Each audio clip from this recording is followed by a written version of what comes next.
Hi, and welcome to another episode of Startup Stories, the podcast that brings you your weekly entrepreneurship education and startup training by Europe's most inspiring founders. Before we start, I'd like to mention that Start Summit, the biggest European startup event organized by students, is taking place in St. Gallen, Switzerland on March 21st and 22nd. I've been to Start Summit myself several times as a founder and can say that it's an awesome event. And they've got some impressive speakers from Uber, LinkedIn, N26, and others lined up this year. So I'll definitely be there, and if you're interested to join, you can use the link in the podcast description and use the promo code StartupStories@Summit to get 20% off. That's StartupStories@Summit to get 20% off. This episode brings us together with Majbritt Bridges from Alver, a startup that has developed and brought to market one of the healthiest, tastiest, and most sustainable sources of protein and nutrients on the planet, that in the future might very well replace most of the meat we consume today. Their innovation is a microalgae called Golden Chlorella that, compared to the traditional algae products is not a pill with a bright green color and a strong smell. It's golden and subtle in taste, while still bursting with life-essential nutrients. The startup aims to create food products that fit easily into your everyday life, boosted with Golden Chlorella, and they have already launched pasta, soups, sauces, and many more delicious foods on their website. Majbritt came from a corporate background working for big companies in different fields, and is the startup COO of Alver. In our conversation, Majbritt shared how it all started out, how the jump from working at a big company to working in a startup worked out for her, and much more. I'm super excited to share this episode with you today. Enjoy!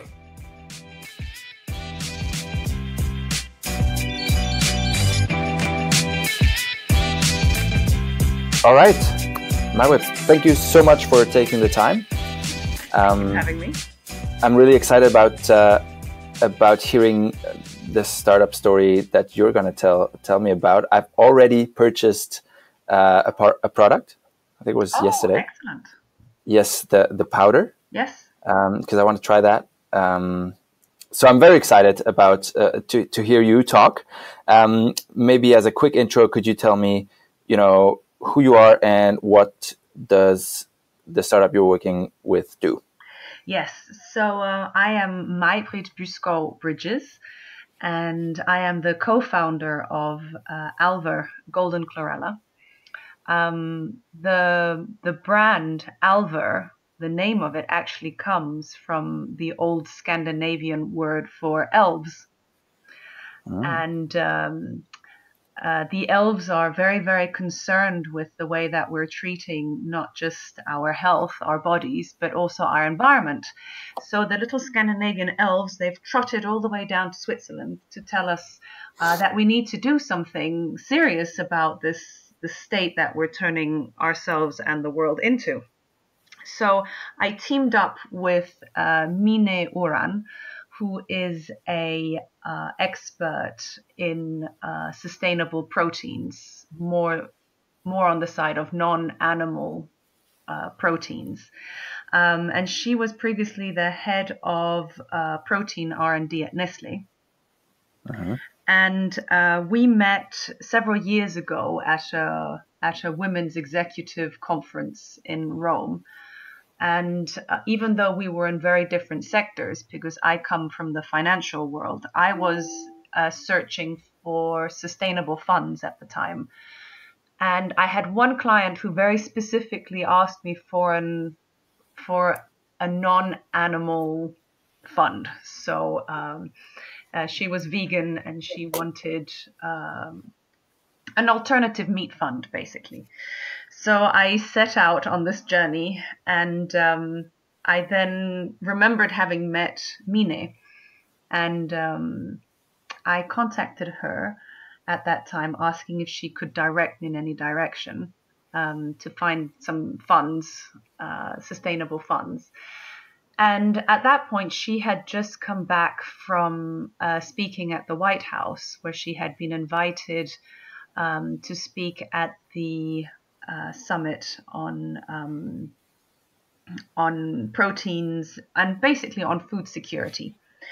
And so she had come back and she was all full of ideas, having met all these extraordinary people, and said, I have found now an incredible protein that is not animal based, and it's the most sustainable protein we can produce.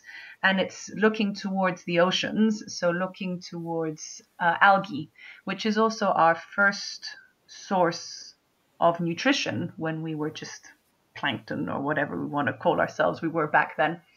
And going back to the source of food, discovering how rich in protein it is, how rich in macro and micronutrients.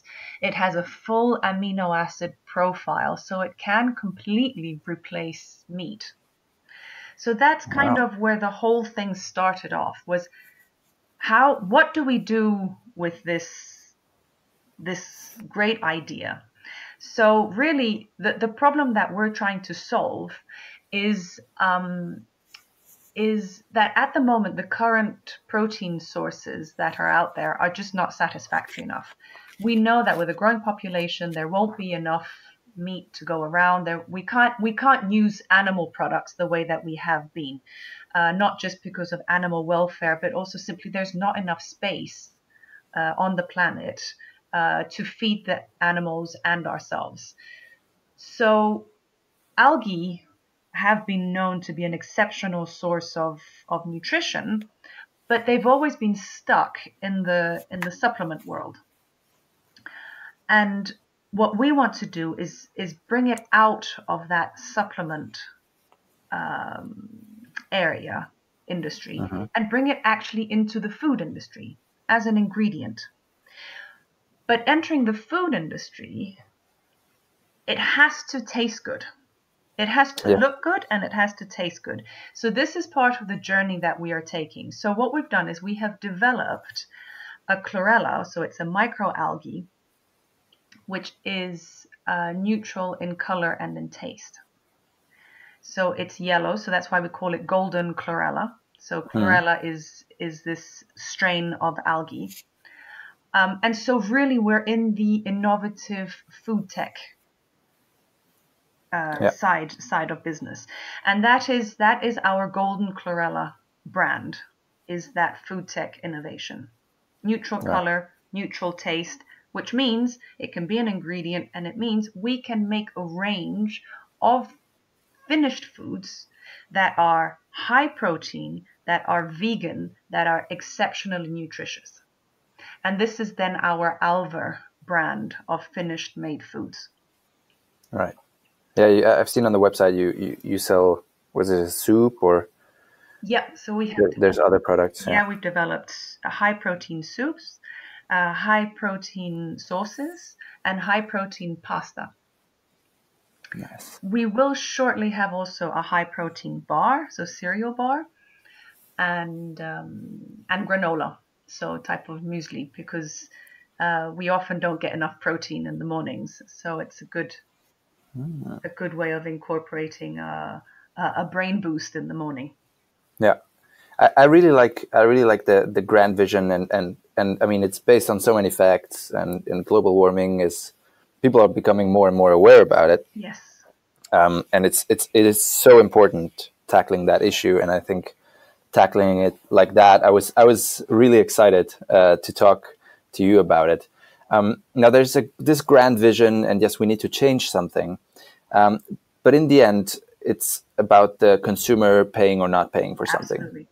So I'm always curious to see how startups with this, a grand vision to solve a real big problem manage to test if there are people with a need for that, and whether people will actually pay for the solution you have, which is very good. But the question is, do people see it as important, and do they see it as good? How did you do that in the very beginning?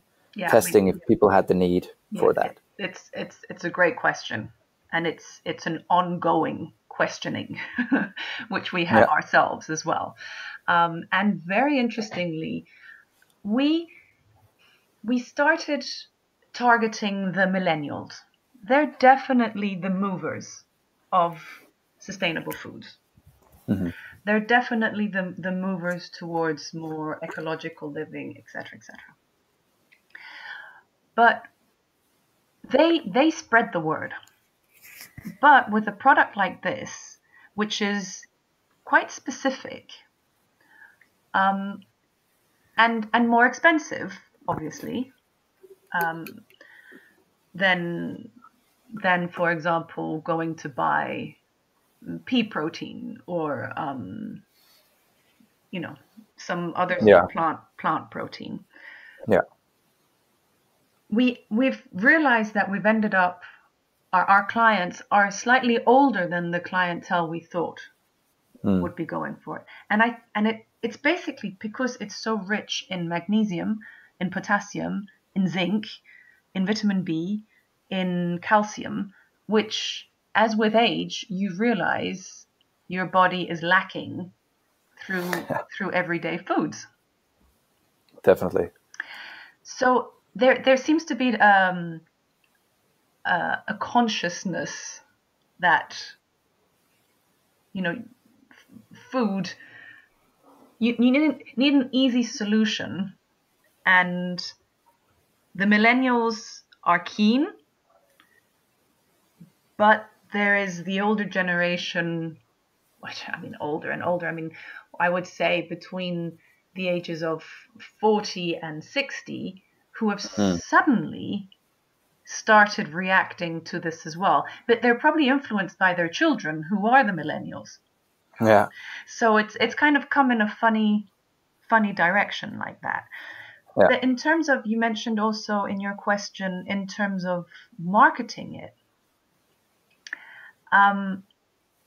it's funny because everybody's talking sustainability. Everybody's very concerned about sustainability. And it's the driver when it comes to the communication side. But when people actually buy something, it's more about what's it going to do for me. Yes. Nobody buys. That's what I think. I don't think people just buy because something's sustainable. No. So it's an interesting.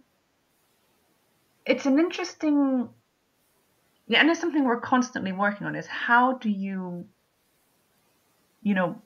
communicate the fact that it is hugely sustainable. It's the most sustainable protein source that's available today.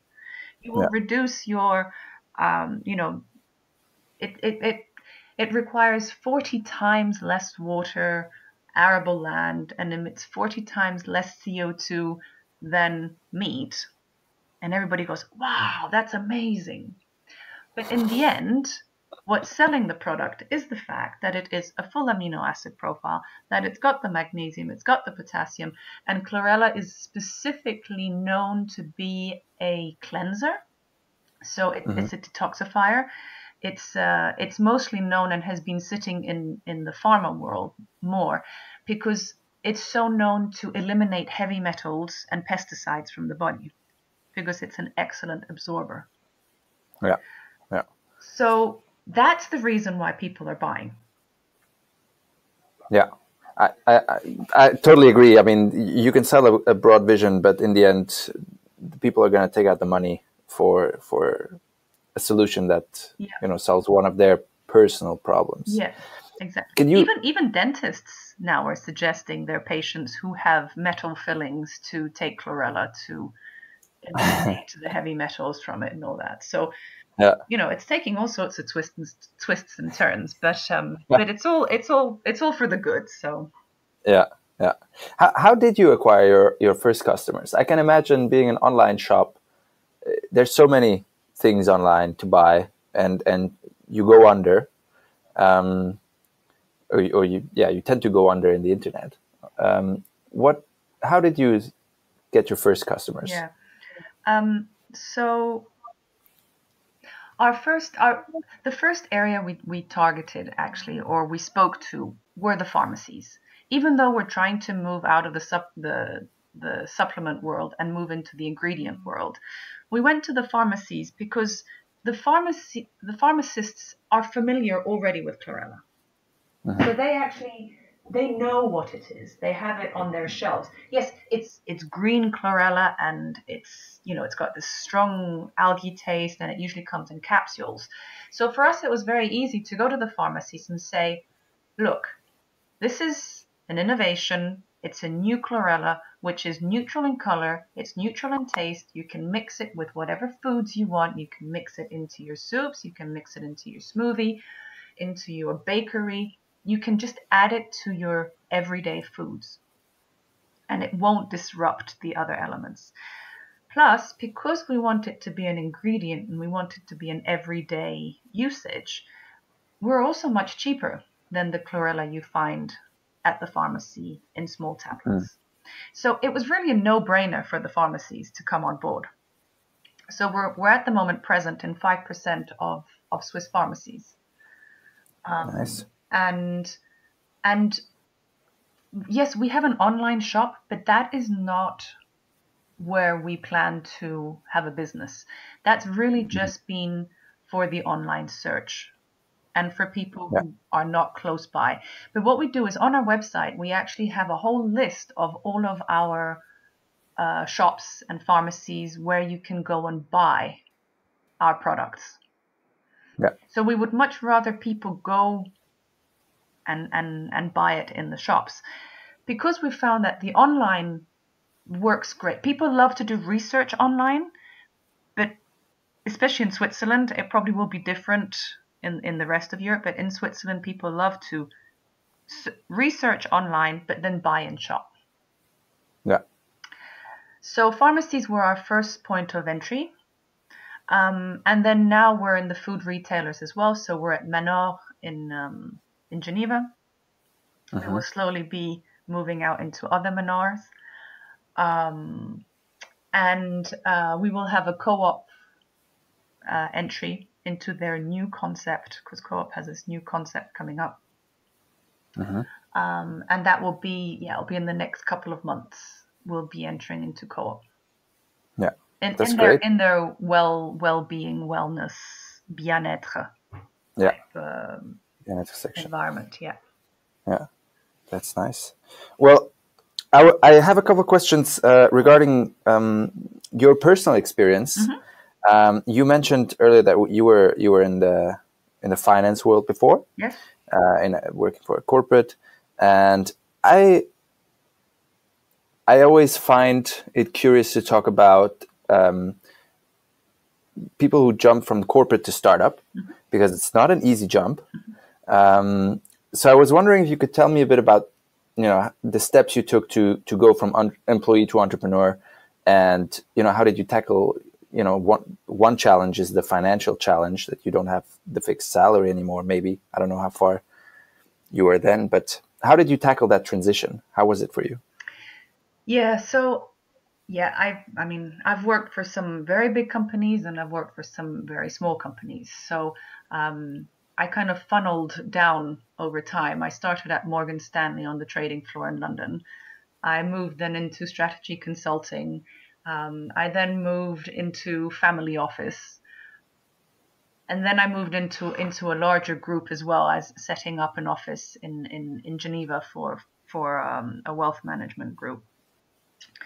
But I think the trigger was, what am I doing with my life? I was also, I had this big 4-0 coming up as well, and I thought, oh my goodness me, am I going to spend the next 20 years or 25 years doing the same job? It just, that's not where I wanted to continue. So, personally, I've been a bit like that. Every 10 years, I completely change direction. So I'm also a trained opera singer. So I started off as an opera singer, went into investment banking, went into, wealth management, and then completely changing direction again into the food industry, which I had no clue about. I love it. But when you team up with somebody who is an expert in something, it's obviously humbling because you are not the expert, but the expert needs somebody who is not an expert to drive it as well. Yeah. Because I think a big problem for a lot of startups is when everybody's from the same domain. So everybody is a tech person, for example. And then you kind of step on each other's toes. While as Mine and I do not step on each other's toes because I'm not going to deal with the technical side of it. Yeah. And obviously, she's not going to deal with the operational side. I mean, she does because she's the CEO and she's managed huge teams as well in her jobs. But it means that I can be a support without being interfering. Yes. Yes.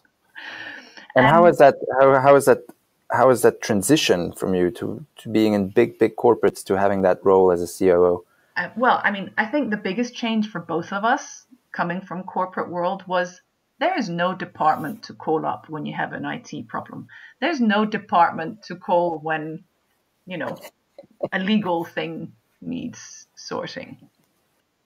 It's ourselves, so we have several hats and it's like, okay, so which department are you going to be this week? Okay, I'll take HR, you take sales. And so between the two of us, we've had to share the hat, for all the different, being every department ourselves, which I think was a bit tough for us in the beginning. But fortunately, we have an excellent network, both of us, and we've managed to, tap into that and get some external help when needed. Yeah. I mean, it's you both come in with a lot of experience, a lot more than many startup founders who started, at the age of 20, or so that is a huge advantage and very nice. And I think that's very helpful when looking for investors, when speaking to clients at a higher level. No. Then I think that it does play a role. Definitely. I mean, makes a lot of sense. I would trust an experienced person way more than a 20-year-old. That's for sure. I have one last question for you. Is one that we ask all our guests, and I was wondering if you had a book or a blog post or a video that you had seen recently that you would recommend to other entrepreneurs. Any piece of content that you think or that you remember as being specifically helpful? Oh, you put me on the spot. I mean, for me, these last couple of years have been immersion into what's going on in the socio-economic, well-being, ethical, sustainability side of it. And there are just some scary facts out there. And one of them which has stuck with me is a huge report that came out just about a year ago, and very clearly says that we must reduce our meat consumption by 50% by 2050. Otherwise, more than 70% of our CO2 will come from animal farming. It's amazing. Yeah. We talk about airplanes and cars and all that, and actually, in the end, it's the meat, the cattle, and it's completely flabbergasting. Yeah, it is crazy. And the thing is, the meat is really, it's something so easy to change. If you have I can imagine if you have a car and it runs on fuel, then okay, you maybe don't have the whatever 40,000 francs to buy the next Tesla, or a more sustainable option, where you could go with the public transportation. But with meat, you can just reduce the consumption of meat. You can just eat less meat, and it would be so easy. I mean, that's our objective as well. We're not telling people to become vegans or to stop eating meat. Our biggest group of consumers are flexitarians. Yeah. So people who want to reduce their meat consumption, but they don't want to change their lifestyle necessarily. Yeah. So that's really our target group, and already 58% of Europeans consider themselves flexitarians. So are conscious about reducing their meat intake. Yeah, I can see that. I mean, I would count myself in that group probably. Yes. Yeah, and I mean, I was in it without knowing I was. Yeah. Even before joining up here. Yeah. So I think that's the way to go. Reduce meat, and Alver. As I said, I purchased your product. I'm really looking forward to getting it this week, and then trying it out and some of the food I cook. Well, thank you for ordering. Of course. And the chlorella also, when you do cook with it, it can work as an emulsifier, so it has a thickening agent naturally because of the protein. Yeah. So when you put it into a soup or a sauce, it does thicken things up as well. Nice. And that's why it's also great for vegans who want to replace eggs, for example. Yeah. It's a great way of having a thickening agent as well. So and then really, I suggest you just start with half a teaspoon. It does say it on the package. Yeah. Start with half a teaspoon a day. Mm-hmm. It's much better to start with a smaller amount and bring the amount up, because of the fact that it does eliminate heavy metals and pesticides, and they cannot come out through the skin, so they have to go through your gut. And therefore, start slowly, let your body purify itself slowly. Yeah. Okay. And not all in one go, maybe. That's a good point. That's a very important point for anyone who orders. Thank you so much, Majbritt, for taking the time and sharing a little piece of your startup story. It was very interesting, and definitely a product I will enjoy using. Well, thank you very, very much. All right. Thanks. Bye. Bye.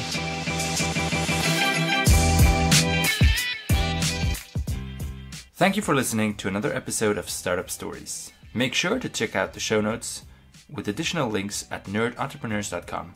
And if you like our podcast, feel free to leave a review on iTunes. Cheers!